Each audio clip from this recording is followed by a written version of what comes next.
Good afternoon.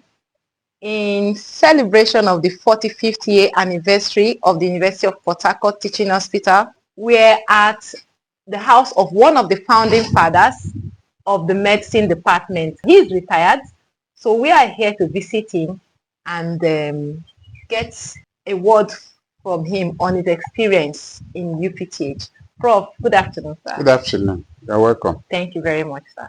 Can you introduce yourself? Well, my name is Osaitin James Odia. I prefer to be called Odia.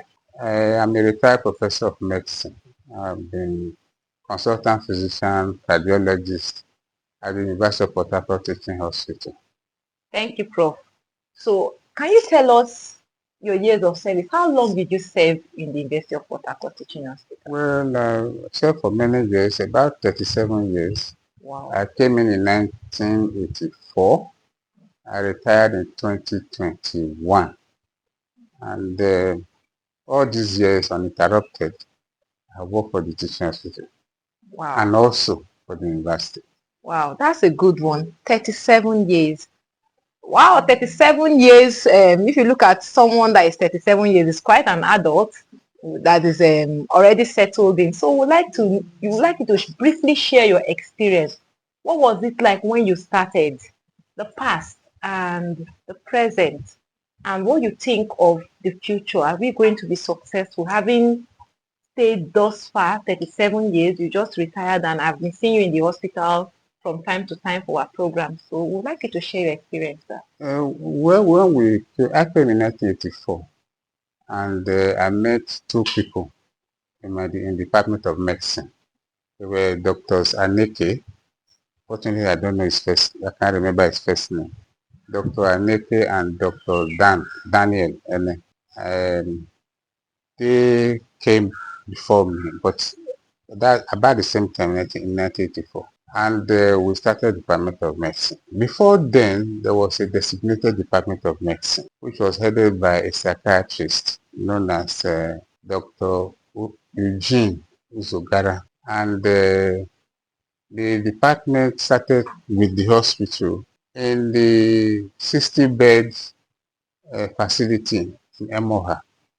Emoha General Hospital, I suppose. And of course, that hospital was not sufficient. So for purposes of training medical students and having accreditation, the university thought it fit to have an MOU with the Rivers State government.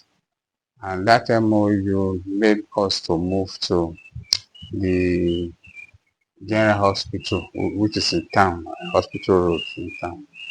And that General Hospital formed the nucleus of the University of Port Harcourt Teaching Hospital. So, sir, can you share your experience? What was it like having just two persons in the department? And today we have many consultants, we have many residents. What was it like at the beginning? I just did a book on this subject, my autobiography as it were. This is what is being displayed. Now, the whole idea was that it started as a small unit. The General Hospital had two wards, a male ward and a female ward. So we started with two wards, male, female. There wasn't much of a laboratory except the general lab, which was the multi-purpose laboratory of the hospital. There were a few medical officers, which were people that more or less came from as part of the general hospital. During the MOU, they left behind as part of the general hospital staff. So we had to see whether there are people who were interested in training or not. Some of them were not really interested in residency training. A few were. And those few, together with others that came later, became the core residents, those who were training to become consultants. As we were training medical students, we were also training resident doctors. So that led to the initial growth of the department. That is, first we had to have accreditation for MBBS, and then accreditation for the national postgraduate medical colleges, the national and later the West Africa. So once those accreditations were achieved, we were able to now get our people ready for examinations, primary part 1, part 2, for them to now become consultants in the hospital. So most of the core consultants we have today were trained by us. Most of them in that department. They're over 30. Many of them were trained in-house, were trained here. So over the years, of course, and they become consultants, and of course, many of them were employed by the university. In fact, many of them are professors today. Thank you, Prof. It's beautiful to know that you were just about 3 persons, and today, look at the number we have. And we are not only training medical students, we are also training for residency. And I know we have had several accreditations, both from the National Postgraduate College and West African colleges, respectively. So, Prof, sir, looking at today, where we are today, do you think with all the various units under internal medicine, what do you think about the future? Is it a good one? In celebrating 45 years, we have achieved this much. I And what think do you think so. of the I future? think the future is bright. We've done well. No, I can say that as a teaching hospital, starting from those early days, we've done very well. Got equipments, we have Definitely. grown in knowledge, in personnel, having people in various subspecialties which we didn't have before, and all that. And today we have quite a number of staff to take care of as many patients with variety of disease conditions as possible. However, of course, that in every human endeavor, there will be room for improvement. And the improvement will come from dedication, discipline. You know, when you say dedication to duty, people think it's you're talking too much about everybody working very hard and so on. But in actual fact, you find that when you live in a place, when you work in a place, that place becomes your home. I spent clearly over 30 years in the teaching hospital. Teaching hospital is my home. There's no other place I know that I know as many people as in the University of Harcourt Teaching Hospital. And people should think that, you should also remember that that place is not only your source of income, it is your source of joy, of laughter, of sadness, of whatever emotions you want to have, you will have it in that home environment of the working place. Now, you will think that you are separate from the working place. No, you are part of the working place.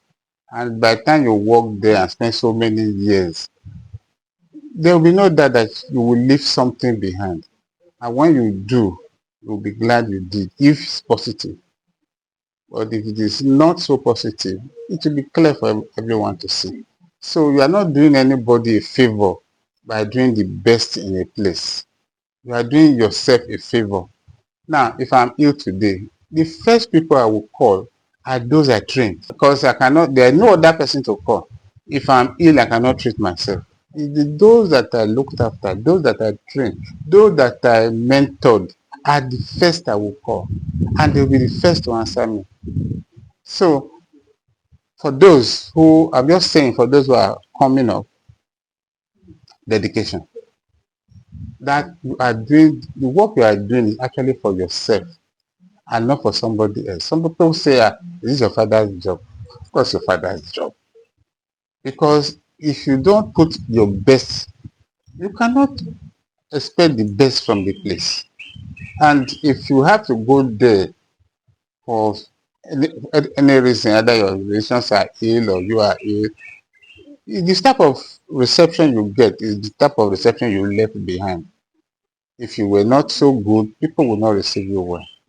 So I think dedication is Thank, core. thank you very much, Prof. It's good to celebrate, it's good to remember, so that it's a time for reflection to call to recall your achievements and where you think you've succeeded and where you probably have not really succeeded.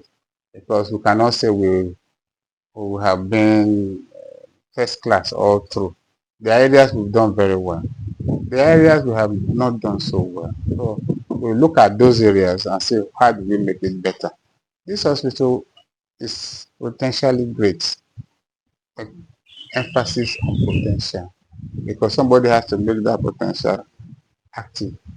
Thank you. I wish the hospital happy 45 years 45 years. anniversary. Maybe 90 years. 90 years and that is double this one. The hospital will still be standing and serving the people, serving our children and our children's children. Thank you.